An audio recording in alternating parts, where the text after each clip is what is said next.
Sexta-feira da segunda semana da Páscoa, ano B.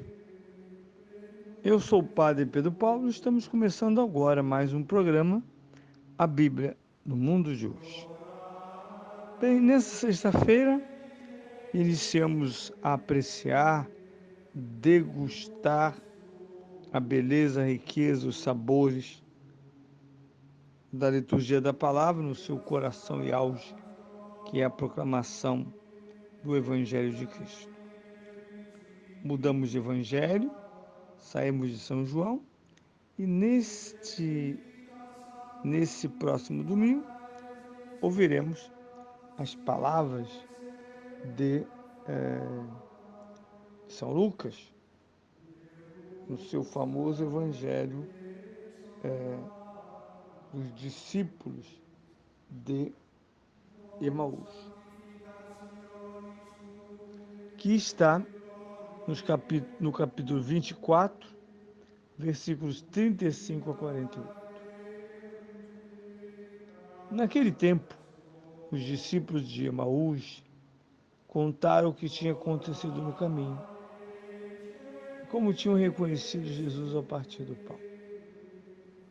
Enquanto isso, Jesus apresentou-se no meio deles e disse-lhes: Paz esteja convosco. Espantados e cheios de medo, julgavam ver um espírito. Disse-lhes Jesus: Por que estáis perturbados e por que se levantam esses pensamentos nos vossos corações? Vede as minhas mãos e os meus pés, sou eu mesmo. Tocai-me e vede. Um espírito não tem carne nem ossos, como vedes que eu tenho. Dito isso, mostrou-lhes as mãos e os pés. Como eles, na sua alegria e admiração, não queriam ainda acreditar, perguntou-lhes: Tende alguma coisa para comer? Deram-lhe uma posta de peixe assado, que ele tomou e começou a comer diante deles. Depois disse-lhes: Foram essas palavras que vos dirigi quando ainda estava convosco. Tem de se cumprir tudo o que está escrito a meu respeito na lei de Moisés, nos profetas e nos salmos. Abriu-lhes então o entendimento para que compreendessem a Escritura e disse-lhes: Assim está escrito, que o Messias havia de sofrer e de ressuscitar dos mortos ao terceiro dia, e que havia de ser pregado em seu nome o arrependimento e o perdão dos pecados a todas as nações, começando por Jerusalém. Vós sois as testemunhas de todas essas coisas. Bem, na verdade, notícia falsa que dei, porque esse capítulo 24 supõe, em relação aos discípulos de Emaús, duas narrações. Uma propriamente dita, em que ele vai pelo caminho, parece 11 quilômetros, dialogando como desconhecido ou peregrino com eles, até chegar à casa e lá eles moralmente o obrigarem a pernoitar. O que ouvimos agora foi a sessão posterior,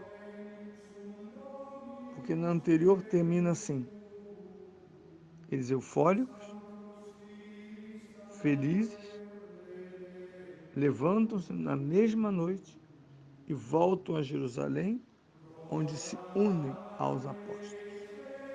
E assim começou o Evangelho. Do que se trata? Se trata desta experiência que tem esse duplo sentido. A iniciativa do ressuscitado, que mostra-se aos seus discípulos pelo caminho. Os discípulos depois dizem nosso coração não ardia? E tudo explode em grande alegria, com a qual eles poderão viver, pregar e até sofrer.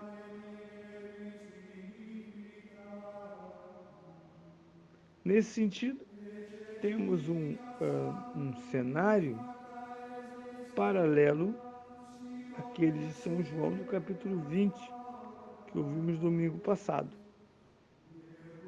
Os apóstolos e os discípulos de Emaús estão reunidos quando Jesus surge diante deles. E o fenômeno mais insistente de São Lucas é: eles não o compreendem, eles não o reconhecem. Ele parece um estranho ou, segundo a tradição de São Lucas, um fantasma.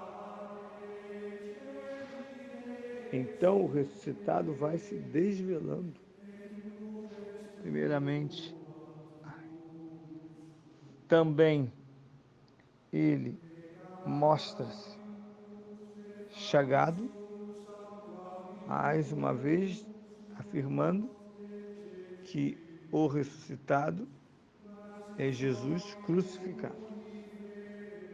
Essa unidade nós chamamos Jesus Cristo.